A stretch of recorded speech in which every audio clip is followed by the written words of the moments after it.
Okay, I believe we are recording. Hi, Mira. My name's Lauren. I understand you will be coming here for services. Hi, yes. I do have actually I have another therapist that I have been working with kind of on and off.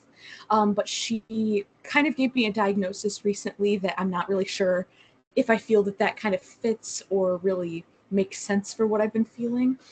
So I think I just wanted to come in and see if somebody else had kind of a second opinion and kind of other thoughts of what might actually be going on. Okay, I see. I see, Mira.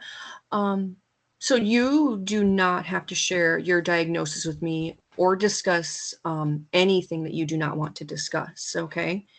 Right. My role as your therapist would be to work together with you to decide the types of services you would like, set up goals, and then meet, weekly or biweekly for those services, depending on your areas of need, of course.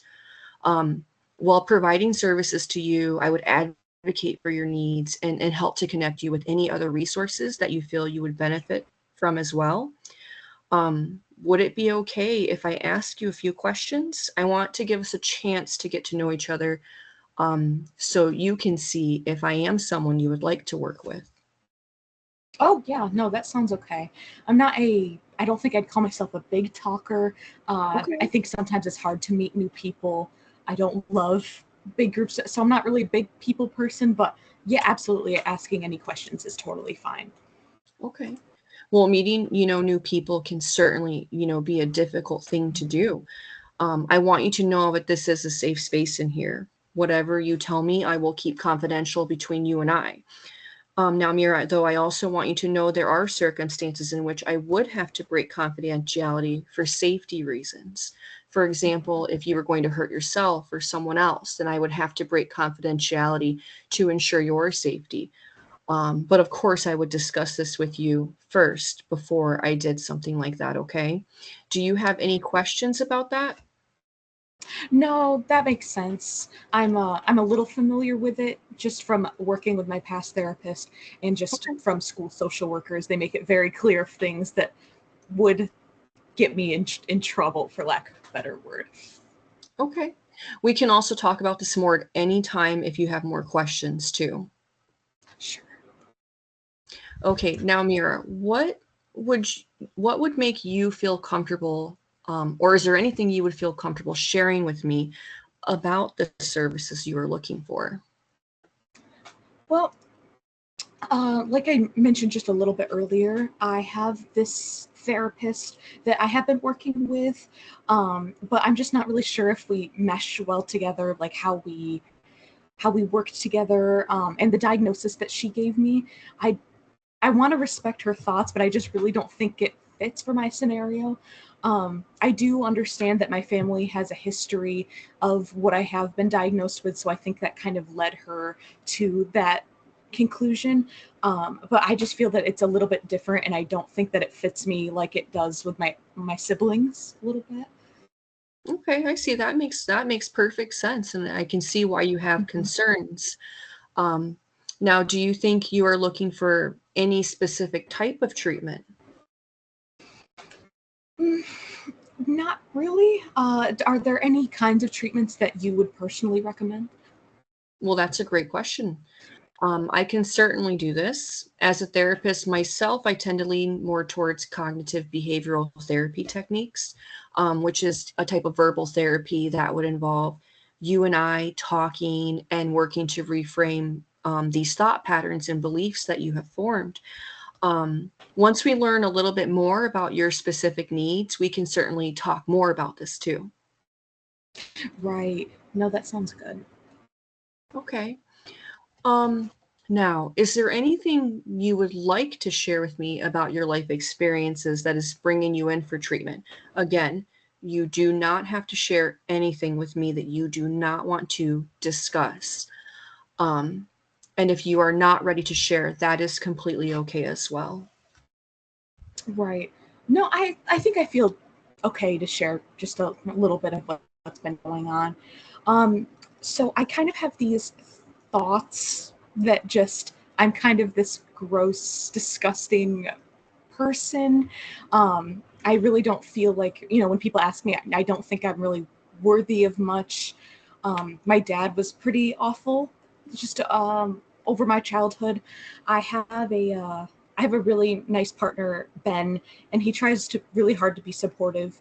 But there's just kind of that part of me that he doesn't really understand. And honestly, I don't think I understand it either. So it's kind of hard to blame him sometimes. Okay. Well, that was very brave of you to share that information with me. It can be so hard, to share things with new people. So thank you for that. Yeah, thank you. I can see that there have been some extremely difficult things that you have been through, and we can talk more about this at a later time if you choose. Hmm.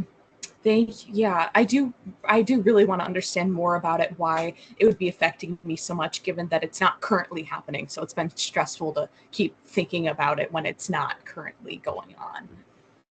Understandably, that makes perfect sense. Thank you. Now, my Mira, I wonder, and please feel free to say no if you are uncomfortable with this. Okay. You mentioned earlier that you don't really like large groups of people, but I wondered if you would be interested in some kind of peer support. We have some small groups here with others who have been through some similar challenges that I could connect you with in addition to meeting with a therapist. These groups, they do a lot of different things like art, writing, or even just talking. Is that something you would be interested in? Well, yeah, I don't love big groups, but if it's your recommendation, I guess I'd be willing to try it. I do really like art, so that might be a nice little fun middle ground too. Okay. Um, I think that group meets once a week on Sundays in the early afternoon. Do you think that would work for you? Yes, yeah, I think that would be fine. Okay. Now, Mira, is there anything you would like to share with me about your cultural identity and background that you would like for me to know? Well, I grew up in a white middle class family. We definitely weren't under the poverty level. We had enough money, if that makes sense. We didn't really go without anything. But my parents were kind of raised in a more time when things weren't really talked about, very like keep your chin up, suck it up kind of things, didn't really respect mental health. But for myself, I really like kind of the softer things like art and photography. And I'm in college right now for a liberal arts degree. So very big difference between myself and my parents, I'd say. Okay. Well, thank you for sharing a little more with me.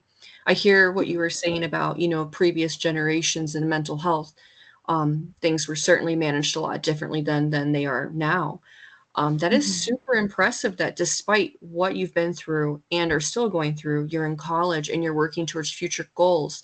That really shows your strength and resilience as a person. Oh, thank you. Yeah, no, it hasn't been as easy as I wanted it to be, but I appreciate it. Okay. So now, Mira, before we end our session today, there is one more thing I would like to discuss with you, if that's okay with you. Yeah, that's okay. Okay. It can be so hard to talk about things, that cause us great pain. And I know we touched on some of those things today. If when you Mhm. leave here today and some of those feelings they resurface and they start bothering you even more so, what sort of things do you think that you could do to sort of ground you and help bring you back to a calmer center that works for you? Oh, that's a good question. I think luckily it's been kind of easy for me. I really like art and just things that require me to be pretty creative. Um, but sometimes for things that are like overwhelmingly triggering, I think it could be a lot harder. And I will admit that I really don't have a go to or easy way to calm things down for that. Okay, I see. So if something happens and you need assistance, there is a crisis hotline number that you can call, and I can get you that number on your way out today. And you can always come in and be seen as a crisis walk-in at our clinic. You do not have to wait for an appointment to be seen, okay? We want to make sure that you're able to be safe. Right. Okay, thank you. Okay. Well, I know we have only met today, but if you feel comfortable, I'd like to schedule you an appointment back with me. Yeah, I think I'd like that. I definitely felt more comfortable talking with you than I normally do.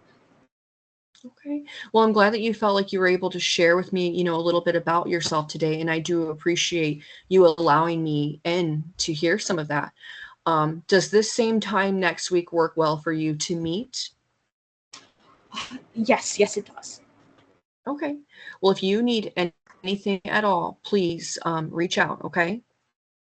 Yes, thank you. I will.